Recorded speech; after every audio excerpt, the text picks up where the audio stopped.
Hola, muy buenos días. Soy Einer Ian Castillo Romero y el día de hoy yo les voy a hablar un poco acerca del aprendizaje basado en problemas, en este caso aplicándolo a un caso clínico de dolor torácico. Mm,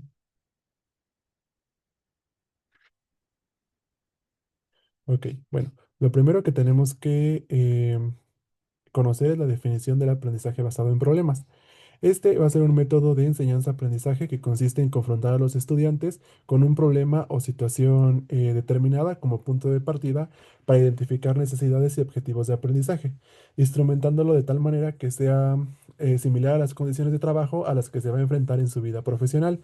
O sea, esto va a ser algo distinto al método de enseñanza al que estamos acostumbrados.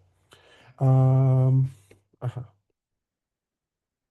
Bueno, se va a llevar a cabo mediante un procedimiento sistemático que se conforma de 8 pasos principalmente. El primero de ellos va a ser la presentación inicial del caso, el cual implica entregar a los alumnos un escenario de salud o problema para analizarlo con los conocimientos que los alumnos tienen ya previos. En este caso, pues vamos a iniciar con un caso clínico y aquí tenemos a Javier, que es un paciente masculino de 62 años, el cual acude al servicio de urgencias por presentar un cuadro de dolor torácico de aproximadamente 2 horas de evolución. Él describe su dolor como opresivo, intenso, con una puntuación 10 de 10 en la escala EVA. Lo describe como el peor dolor que ha sentido en su vida. Está localizado en la región retroesternal y se irradia hacia el hombro y al brazo izquierdo. Este se acompaña de diaforesis profusa, disnea, náuseas y una sensación de muerte inminente. Se hace un breve interrogatorio dirigido y como antecedentes familiares de importancia, él refiere que su padre falleció a los 55 años a causa de un infarto agudo de miocardio y que su madre aún vive y es diabética e hipertensa. Respecto a los antecedentes personales no patológicos, refiere a una alimentación mala en calidad y cantidad con un predominio de alimentos fritos, de harinas y de azúcares. Como ocupación, refiere que es taxista, que tiene un estilo de vida sedentario y bueno, que está expuesto a un alto estrés laboral. Igualmente niega vacunación anual contra influenza, contra COVID y niega la aplicación del refuerzo contra vacuna neumocócica conjugada. En cuanto a sus antecedentes personales patológicos, él refiere ser hipertenso desde hace 15 años, con manejo irregular con telmisartán e hidroclorotiazida y diagnóstico de dislipidemia hace 5 años sin adherencia al tratamiento.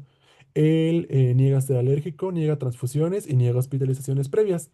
También refiere tabaquismo positivo a razón de 8 cigarros al día desde hace 40 años. Refiere consumo de alcohol ocasional en reuniones sociales y niega otras toxicomanías.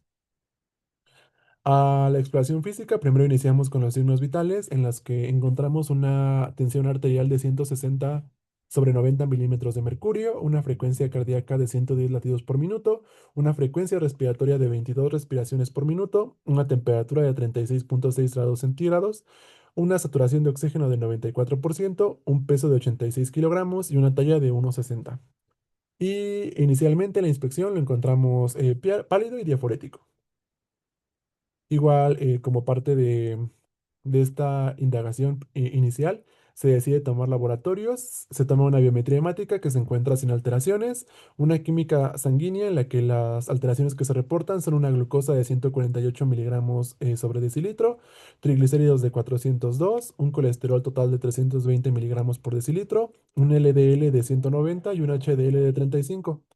En cuanto a otras pruebas más específicas, se le toma un BNP que nos da un resultado de 105 y las enzimas cardíacas, principalmente las CPK, la CPKMB, la troponina T, la troponina I, que todas están alteradas con una marcada elevación. Igual como parte del protocolo inicial, se decide tomarle un electrocardiograma de 12 derivaciones y pues ahí podemos ver en la imagen el electro que se le tomó. Y ahorita lo vamos a describir. Igual, aparte en la presentación inicial del caso, además de introducir el caso clínico, también se tienen que identificar términos o conceptos que sean poco claros y se deben recopilar pistas o datos orientadores que nos ayuden a entender el problema. En este caso, los datos orientadores pueden ser signos o síntomas, pueden ser algún dato específico del paciente o algún dato que se recabe durante el interrogatorio. En este caso específico de Javier, vamos a tener como datos orientadores su edad, que es de 62 años, o sea, ya es un adulto mayor, El sexo masculino, ya que hay varias patologías en las que ser del sexo masculino es como un factor de riesgo. Igual tenemos aquí el motivo de consulta, que es dolor torácico y sus características, que es de tipo opresivo, que se irradia a brazo izquierdo y que se asocia a descarga neurovegetativa. También aquí es importante reconocer los antecedentes heredofamiliares, principalmente el infarto agudo en miocardio que terminó en la muerte de su padre. También dentro de los personales no patológicos tenemos pues su mala alimentación con un predominio de consumo de harinas y de alimentos fritos. También el sedentarismo, igualmente su ocupación que pues promueve este sedentarismo y también una exposición a estrés laboral. Dentro de los personales patológicos tenemos pues que tiene hipertensión y dislipidemia en descontrol, el tabaquismo y el alcoholismo. Y en la toma del electrocardiograma se puede observar un supradesnivel del segmento ST, que ahorita vamos a ver más especificaciones acerca de él. Igualmente, dentro de este primer paso se tiene que plantear el problema para responder la pregunta de qué fenómeno explica el caso y cómo podemos solucionarlo.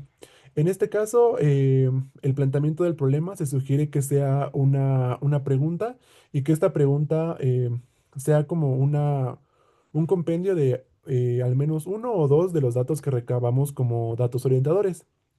No siempre debe ser así, pero se sugiere para que podamos como ir relacionando lo que, pues sí, lo que tiene nuestro paciente.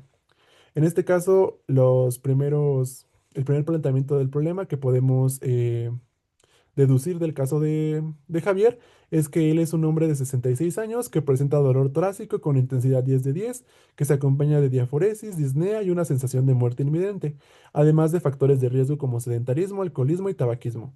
Aquí la pregunta sería, ¿qué patologías coinciden con esta sintomatología que se describe y con las características de nuestro paciente? Eh, Igual otra pregunta podría ser ¿por qué se decidió realizar un electrocardiograma a Javier como parte de nuestro protocolo inicial y cuáles son los hallazgos que se encuentran en el de este paciente? Ujú. Igual, en la química sanguínea de Javier, las alteraciones que se reportan son la glucosa, los triglicéridos, el colesterol total, el LDL y el HDL. Un problema podría ser qué nos indica estos resultados y si se puede integrar un diagnóstico con estos resultados y con los datos clínicos del paciente. Igual, Javier tuvo un resultado de BNP de 105 y un planteamiento podría ser cómo se encuentra este valor y qué nos sugiere este resultado. Otro sería que si todas las enzimas cardíacas de Javier están elevados, ¿qué sugiere este resultado y cuál de las enzimas cardíacas es la más sensible y específica para detectar un infarto agudo de miocardio? Aquí si nos damos cuenta, ya como con los mismos planteamientos de los problemas, podemos ir como ya yéndonos un poco más específicos a lo que nosotros estamos sospechando. Esto con pues nuestros conocimientos previos, ¿no? Y con lo que se nos está dando del caso clínico. Igualmente otro planteamiento sería que cuál es la fisiopatología del síndrome coronario agudo, ya que pues en general estos comparten una misma fisiopatología, cada uno con sus especificaciones, pero al final es algo muy similar. Y ya por último, si Javier presenta un infarto agudo del miocardio, ¿cuál es el manejo médico de esta patología? Y aquí estamos indagando todo, desde la causa, la fisiopatología, la epidemiología y el manejo. Ahora vamos al segundo paso de nuestro ABP, que es la formulación de hipótesis, explicaciones y diagnósticos presenciales. En este paso 2 se deben crear explicaciones basadas en las pistas e información que se nos proporcionó, considerando los conocimientos previos de los estudiantes. Igualmente, las hipótesis deben formularse de manera integral, considerando mecanismos biológicos, psicosociales y no solo como un diagnóstico clínico. O sea, tenemos que ver a nuestro paciente en las tres esferas. Igualmente aquí algo que recomiendo o que se recomienda es el redactar la hipótesis como en como cualquier otra situación, que hay que recordar que empezamos con una hipótesis que dice, si pasa esto, entonces pasará esto. Y es así como lo vamos a ir redactando y vamos a tratar de que con estas hipótesis se contesten los planteamientos del problema que ya redactamos. En este caso, si recuerdan la primera pregunta, esta es la respuesta de la primera pregunta, que es que si Javier es un hombre de 66 años con la sintomatología y factores de riesgo que ya se mencionaron, entonces podemos sospechar de una patología cardiovascular o pulmonar, como lo es el síndrome coronario agudo, específicamente el infarto agudo de miocardio, la tromboembolia pulmonar, una disección aórtica, entre otras. Y bueno, a Javier se realizó un electrocardiograma, ya que según la GPC mexicana de diagnóstico y tratamiento del síndrome coronario agudo con elevación del segmento NCT, en todo paciente con dolor torácico se debe realizar un electrocardiograma de 12 derivaciones en los primeros 10 minutos de atención en los que nosotros estamos con el paciente. Esto debido a que nos permite clasificar si tiene un síndrome coronario agudo o no, y también a clasificarlo. En este caso, el electrocardiograma de Javier, que ya lo presenté al inicio, nos muestra un ritmo que es sinusal, regular, una frecuencia cardíaca de 75 latidos por minuto, con una elevación del segmento ST en B1 y B4, que son las derivaciones precordiales, con una morfología convexa hacia arriba. En ABR nos muestra un infradesnivel del ST, y todo esto, todos estos datos que mencioné, nos sugieren un infarto agudo de miocardio con elevación del ST en la cara anteroseptal. Ah, otra hipótesis que formulamos es que si la química sanguínea de Javier nos reporta una glucosa de 148, esto va a indicar un estado de hiperglucemia. Si los triglicéridos están en 402, el colesterol en 320, el LDL en 190 y el HDL en 35, con esos valores podemos integrar un diagnóstico de dislipidemia, que pues ya el paciente nos lo había referido, y también de síndrome metabólico, ya que cumple con tres criterios diagnósticos que nos propone la AJA. Y bueno, esto es importante porque la dislipidemia y el síndrome metabólico son factores de riesgo para desarrollar un síndrome coronario agudo, que es la principal patología en la que sospechamos de este paciente. Igual, si Javier tiene un BNP de 105, que es un valor que está ligeramente elevado, entonces esto va a apoyar nuestra sospecha de que hay un compromiso cardíaco. Igual, si todas las enzimas cardíacas de Juana están elevadas, entonces el daño miocárdico y la enzima más sensible y específica para el diagnóstico de un infarto agudo de miocardio es la troponina I, ya que esta es exclusiva de miocardio. Y, en este caso, el valor que se nos proporcionó al inicio del caso está elevado más de 10 veces su valor. Y esta se eleva, encontramos que se eleva de 2 a 4 horas después del inicio del infarto y que su pico máximo es entre las 12 a las 24 horas. Es por eso que es la más sensible y específica.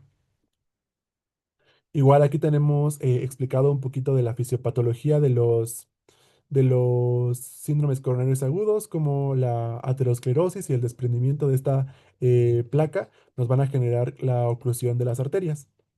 Bueno, también aquí vamos a ver un poco el manejo. Si Javier presenta un infarto agudo de miocardio, el manejo médico de esta patología va a constar de varios pilares, principalmente de la administración de oxígeno en caso de que el paciente presente disnea o hipoxemia. Igual se pueden administrar analgesia con opioides como la morfina o el fentanilo. Se debe dar una antiagregación plaquetaria con ácido acetil salicílico con una carga de 300 miligramos y luego una dosis de mantenimiento de 75 a 100 miligramos. Y con inhibidores del P2Y12 como son el ticagrelor, el prasugrel o el clopidogrel. Principalmente se usa el clopidogrel.